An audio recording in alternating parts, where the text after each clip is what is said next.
नमस्ते दोस्तों, आप सब कैसे हैं। आशा करती हूँ आप सब लोग बहुत अच्छे होंगे। मैं एक बहुत ही प्यारा सा देवी पचरा गीत सुनाने जा रही हूँ।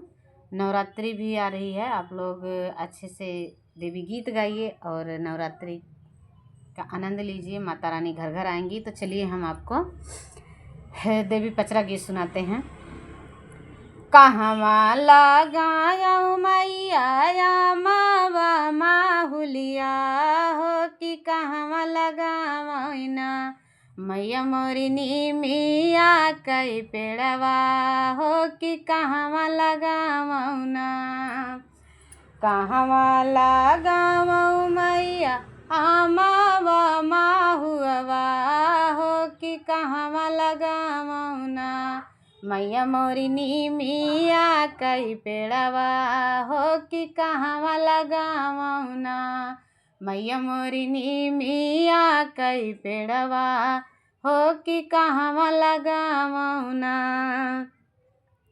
अब बगिया लगावौ सेवका आमावा माहुआ हो कि दुआरवा लगावना हो कि दुआरवा लगावना।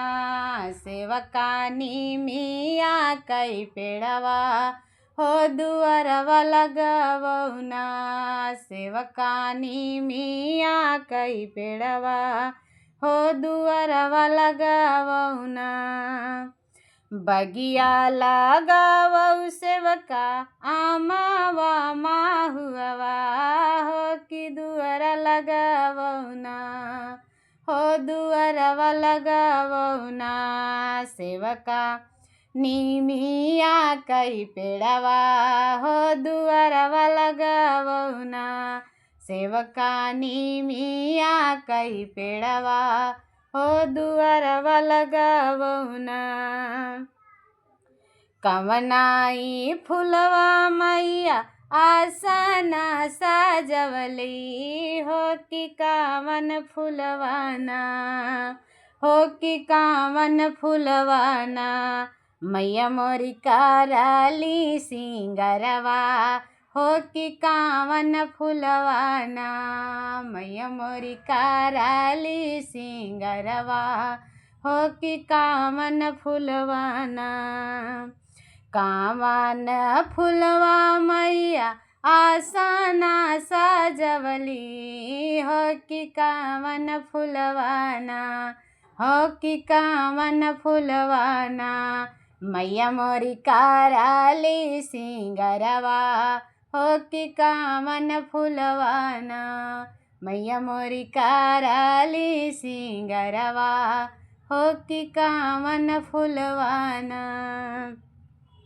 बेला चमेली सेवका आसना लागवली हो कि अढ़ौल फुलवाना हो कि अढ़ौल फुलवाना। सेवका होला मोर सिंगरवा हो कि अढ़ौल फुलवाना। सेवका होला मोर सिंगरवा हो कि अढ़ौल फुलवाना। बेला चमेली सेवका आसना लागवली हो कि अढ़ौल फुलवाना हो कि अढ़ौल फुलवाना। सेवका होला मोर सिंगरवा हो कि अढ़ौल फुलवाना। सेवका कराली सिंगरवा हो कि अढ़ौल फुलवाना।